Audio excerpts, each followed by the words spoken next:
WNBA Commissioner Kathy Engelbert for a very special presentation. It's great to be here in Las Vegas as we close out a record-breaking season and we tip off the 2024 WNBA playoffs presented by Google.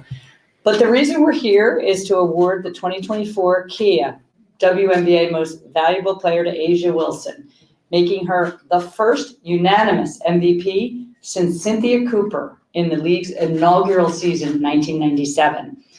It's safe to say that A'ja ran away with this award this season. She was named the Western Conference Player of the Month 4 times and was Western Conference Player of the Week 5 times. Along the way, A'ja etched her name into the record book time and time again, most notably setting the WNBA single season scoring record, averaging 26.9 points per game and breaking Diana Taurasi's nearly 20-year-old record. We all know that A'ja is more than just one of the best scorers in league history. She impacts every facet of the game at a high level.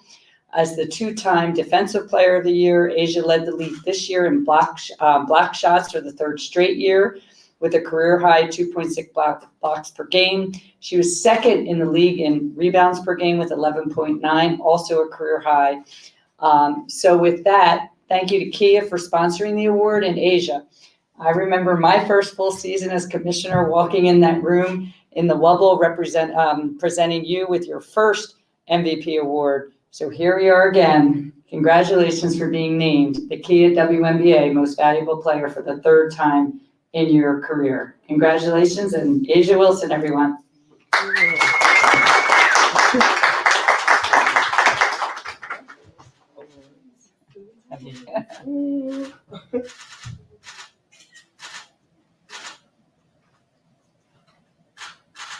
I gotta turn to my pen. Yes. Okay, let me grab. Yes. Oh, I'm gonna put this over here.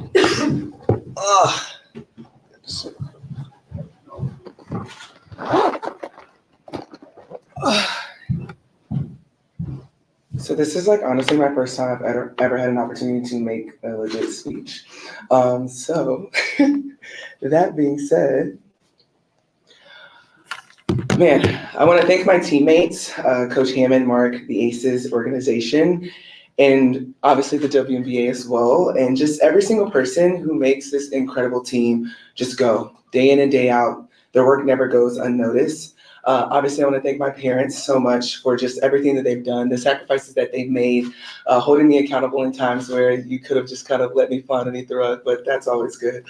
I also obviously want to thank South Carolina and Coach Staley and my agent Jade and my team as well at Clutch Sports. I truly wouldn't be standing here today without the hard work and the sacrifices made by all of those people, and I promise you I didn't even name half of the people that I really truly love. Basketball has helped me achieve things that I never dreamed I could. To be named MVP is a tremendous honor. It's humbling to walk a path paved by so many legends of this game. Those who made, this league what it is today, and for me to stand up here with my 3rd one. So shout out to the legends because they really did their thing, their big one, with paving the way for young guns like me to thrive in. On my best days and on my worst, I pray that I'm worthy of all the blessings that have come my way. I hope the fans know that I see every message, every TikTok they make, and still, even the white tees and the silver hair, I love you all. The fact that anything I do gives another person and another Black girl the small bit of hope, that's what keeps me going. Keeps me trying to be the best that I can be always. In my 7th season, I love this game more than ever. And I know y'all, everyone in this room knows that I will not be satisfied if I cannot compete at a high level and go try to win us another one. So it's playoff time, it's the real time, and I'm just honored and I'm so thankful to be up here. This is such a blessing to be up here, not just my 3rd time, yes, but as a whole, this league is incredible and full of elite women. So I'm glad that I could just be a part of the 144 and soon to be some more teams and some more people. So no, thank you guys so much. This is truly special.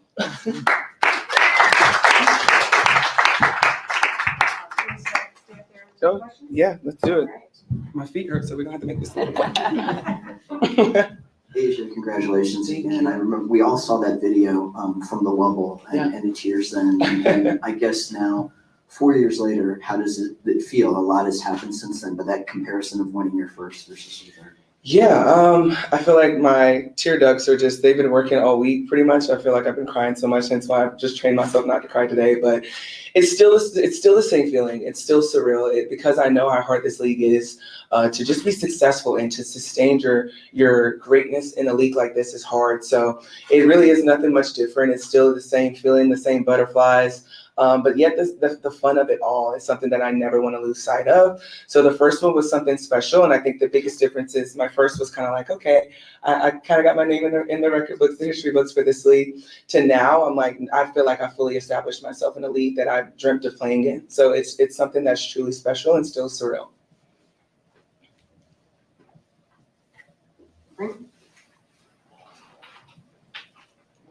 Hey, Hi.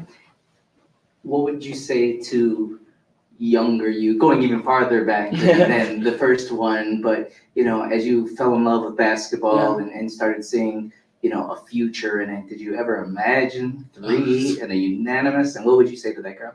Man, not at all. I wouldn't imagine this at all. I would just be happy with making through a training camp roster, because I know how hard it is to be great. But my biggest thing that I would tell younger Asia is just give yourself some grace. I feel like at a young age, we tend to put a lot of pressures on ourselves because of the outside world that we see, and we feel like we have to catch up and we have to look and talk a certain way just to survive in this world. And we lose sight of our true self, our true well-being, and what we're set, our purpose on what we're set to do in this world, and that's to thrive and wherever we want to be in.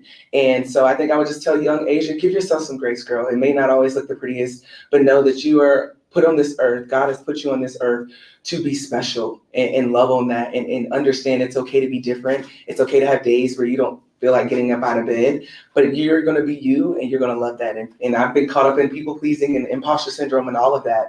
And it's hard. Sometimes it's the life. But once you realize who you are from within, no one can shake you from that. And sometimes you got to give yourself some grace. Yeah, thank you.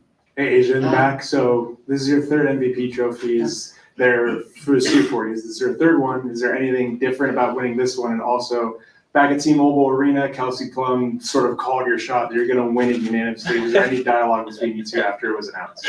Oh man, KP's gonna always speak her mind, and that's why I love her the most. So we really didn't talk much because whatever KP says goes pretty much. So I was appreciative that she even would say things like that. So yeah, no, we really don't talk about this type of stuff because it's me doing my job. I'm not in it for just like, oh, the shiny things. Like, this is great. But the biggest message in the work is what the work that needs to be done. How can I be better? How can I be a better teammate, leader, person? Like, that is the true trophy. So I think that is just the biggest difference between this one and the other ones. Is this one's silver, it's a little chrome, just got a little top button going on, which is cute. But no, the trophy in itself is something tangible, but it's the untangibles that I really like to focus on, and just the reality of just keep working hard. Hard work truly pays off. I've got a question from kind of a tough doubleheader with our locals It's all today. Just want to ask you about how this time last year we were talking about someone voting you fourth. Yeah. And how you use that to motivate for the championship. Mhm. Did that motivate you individually this year, and how important is it to get it out of the way so it's not like your sole focus on looking at Yeah, it? I've probably answered this question a gajillion million times. But no, obviously everyone knows about the fourth place vote, and it's something that I did kind of harp on in the beginning. But right around February-ish was pretty much when I kind of let it go. I kind of had like a eureka moment where I'm just like, you know what? Get out my feelings. Like, put in the work, Asia. Make people leave no doubt about who you are and who you want to be in this league. And I think that is kind of what's the turning point for me, where I harped on it a little bit, but at some point it's kind of like, all right, Asia, give it up. Like, stop being sensitive. It is what it is. And I think once I did that and I started to tap into this mode of like, no, I need to be great, not just for myself, but for my team. That's what kind of just got the season that we had today. So yeah, I mean, it was really one of those things where I used it as fuel, but it wasn't something that was just going to define me in this season. Like, I've worked my behind off to get to where I am today, with or without that fourth place vote. So I really don't even want to talk about it anymore because we are unanimous. All right, thank you very much, Yeah, Asia. Thank you, everyone.